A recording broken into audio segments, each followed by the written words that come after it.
দেখুন, এই হলো প্রমাণ।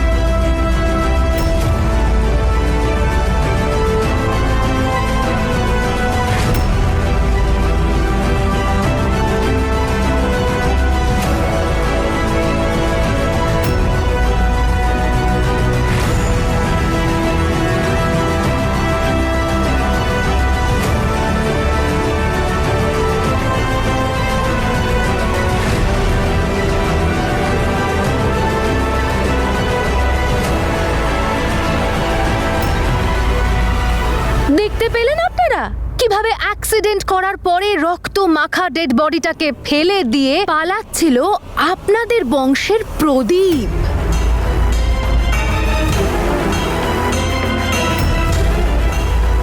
কিন্তু আর পালাতে পারবে না। তাহলে এবার বলুন, আইন কাকে বিশ্বাস করবে, আমার এই প্রমাণটাকে নাকি এই নকল ফিয়ন্সের সাক্ষীকে? মা মা মা আমি ইচ্ছে করে মারিনি মা, ভুল করে আমার যে হয়ে গেছিল মা। মা আমার ভীষণ ভয় করছে মা। অমৃত কিছু হয়নি মা, আমার জেল হয়ে যাবে মা। আমি জানি জ্যাসমিন আমাকে জেলে পাঠিয়ে ছাড়বে মা। আমি কিছু বুঝতে পারছি না মা। জাসমিন তুমি বন্ধ করো এইসব এক্ষুনি। ড্রামা আমি না, তোমার তনু মাতা করছে। তো এবার সলিউশনও মাতা তনুকেই বের করতে হবে। অমৃত, তোমার ভয় পাওয়ার কোনো দরকার নেই। তুমি দেখলে তো অ্যাক্সিডেন্টটা হয়েছে, কিন্তু মানুষটা বেঁচে আছে না নেই সেটা কেউ জানে না। অমৃত প্লিজ ভয় পেও না, চিন্তা করার কোনো দরকার নেই, আর ওকে ভয় পাওয়ার তো আরোই দরকার নেই। আমি জানতাম কোনো না কোনো গোয়েন্দাগিরি তুই ঠিক করবি মাই ডিয়ার সিস্টার। কাঁচা খেলা খেলি না রে আমি আজকাল। আরে দাদা, ওই পেপারসগুলো একটু দেবেন তো আমাকে।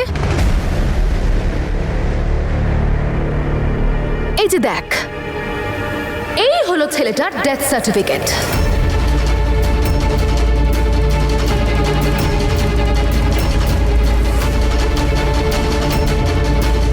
এবার যাও পুলিশ স্টেশন, যাও গিয়ে এই ডেথ সার্টিফিকেটটা দেখাও আর গিয়ে জিজ্ঞেস করো যে ভুল করে অমৃতা একটা অ্যাক্সিডেন্ট করে ফেলেছিল।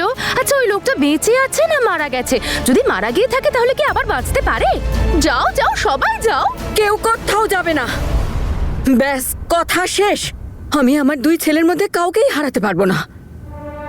দেখে নাও, এবার তো শাশুড়ি মাও বলে দিয়েছেন কথা শেষ।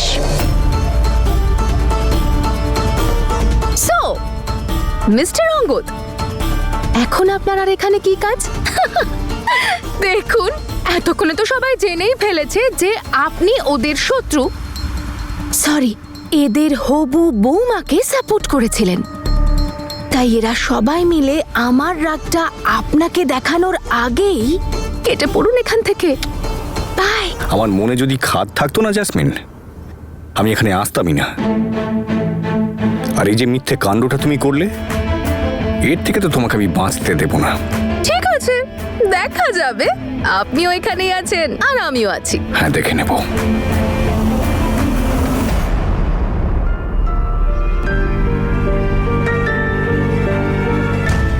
আমি না জেনে একটা বড় ভুল করে ফেলেছি।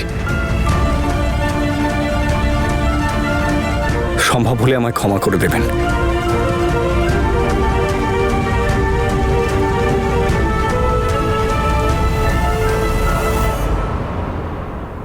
আরে তনু, এভাবে কেন দেখছিস তুই? আমার ভয় করছে তো। দেখ তনু, আমি পুরনো কথা মনে রাখতেই চাই না। আরে তুই কি করেছিস, আমি কি করেছি, ছাড় না। আরে নিজের লাইফটা বাঁচ, মুভ অন শুভ অন কর, যেমন আমি করছি বীরের সঙ্গে, তাই না? আর তুই একদম চিন্তা করবি না, আমি সবার ভালো করে খেয়াল রাখবো। এত সেবা করব যে তোর নাম ওদের মুখে কেন মাথাতেও কোনোদিনও আসবে না। বীর, তুমি আমার কানাডা যাওয়ার স্বপ্নটাকে তো ভেঙে চুরমার করে দিলে। অন্তত মিসেস সিং হওয়ার স্বপ্নটা তো পূরণ করে দাও, যাতে কেউ আমাকে জিজ্ঞেস করলে আমি বলতে পারি এটা আমি, এটা আমার হাবি, আর এখন আমরা ফ্যামিলির সাথে পার্টি করছি। এক মিনিট, যখন পার্টিটা ফ্যামিলির সঙ্গে হচ্ছে তো তুই এখানে কি করছিস? তনু বাড়ি যা, অনেক দেরি হয়ে গেছে কিন্তু, যা। আরে তনু, তুই তো এখানে খালি পায়ে চলে এসেছিস। আরে ভাই মাতা তনু, এটা হলো সিং বাড়ি, মাতার মন্দির নয় যে তুই এখানে জয় মা করে খালি পায়ে চলে আসবি। জেসমিন, তুমি এসব বন্ধ করো। ও প্লিজ, নিজের এক্স ওয়াইফকে বলো এখনই এখান থেকে চলে যেতে। এটা ভুলে যেও না যে এই বাড়িটা এখনো আমাদের, আর এখানে কে আসবে কে যাবে সেটা সিদ্ধান্ত আমরা নেব। তনু, এসো, তোমায় এগিয়ে দিচ্ছি।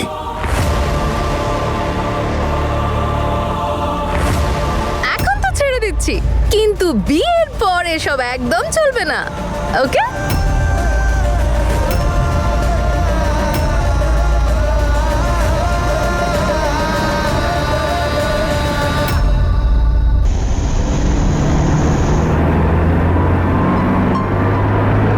জেসমিনকে বিয়ে করার থেকে অনেক ভালো তোমার ছেলে জেলে থাকুক, তাতে অন্তত নিঃশ্বাসটুকু নিতে পারবে। জানি আমি, যদি জাসমিন এই বাড়িতে আসে তাহলে আমাদের দুঃখের শেষ থাকবে না। তাও এ আমার চোখের সামনে তো থাকবে।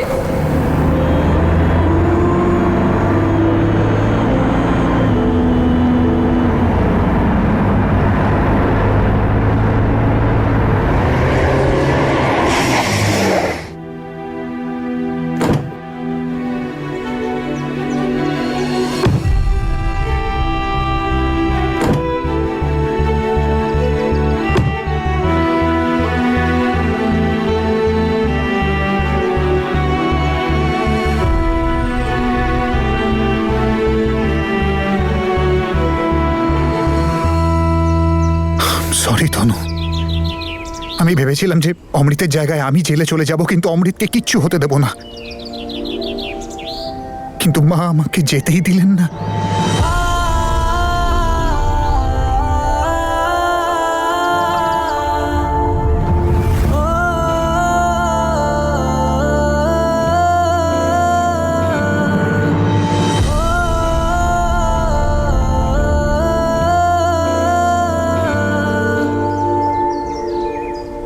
আমি জানি না কি হবে, কিভাবে হবে। আমি শুধু এইটা জানি যে মরুভূমির মতো এক অন্তহীন জীবন, সেখানে তোমার কথা বাদ দাও, তোমার অস্তিত্বের আশাটুকুও থাকবে না। আর এই উৎকণ্ঠায় ভরা দুর্যোগপূর্ণ রাস্তা আমাকেই পেরোতে হবে।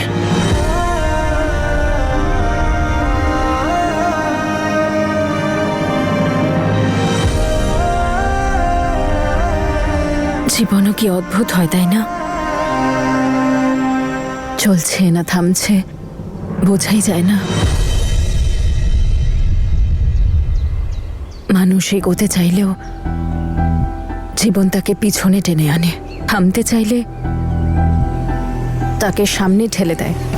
কখনো মনে হয় যেন সব ঠিক আছে, আর তারপর হঠাৎ মনে হয় সব ভুল হচ্ছে। আর জীবনের এই দ্বন্দ্বেই অনেক সময় মানুষ ঠিক ভুলের বিবেচনা করতে পারে না।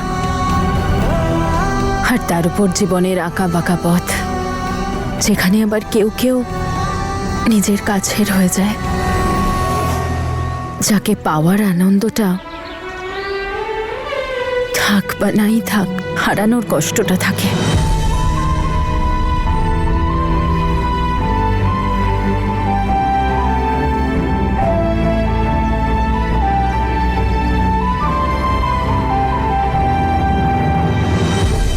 আমাকেই দেখো, কত চেষ্টা করেছি আমি সামনে এগোনোর, মুভ অন করার, করতেই পারিনি।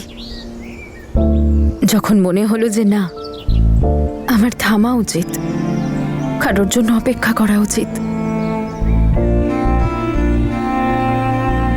তখন জীবন আমায় সুযোগ দিচ্ছে না।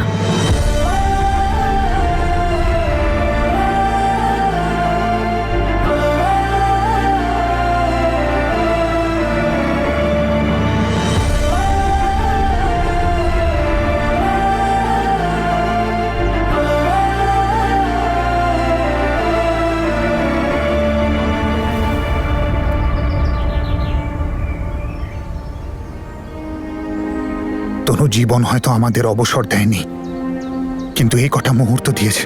এই মুহূর্তে আমরা সব দুঃখ সব কষ্ট ভুলে গিয়ে নিজেদের স্বপ্নের জীবন বাঁচতে পারি। সেই জীবন যেটার স্বপ্ন আমরা দেখেছিলাম। এটা সেই মুহূর্ত তনু, যেটা আর ফিরে আসবে না। সেই কটা মুহূর্ত যখন আমরা একসাথে থাকবো, সেই মুহূর্ত যেখানে সব ঠিক ভুল ভুলে শুধু কথা হোক ভালোবাসার কথা। এই মুহূর্তকে সাথে নিয়ে আমি নিজের গোটা জীবনটা কাটিয়ে দেব। আমি ওই মুহূর্তগুলো সারা জীবন আগলে রাখবো বীর, একটা মিষ্টি স্মৃতি হিসেবে। যদি আমি তোমায় এটা বলতে পারতাম বীর,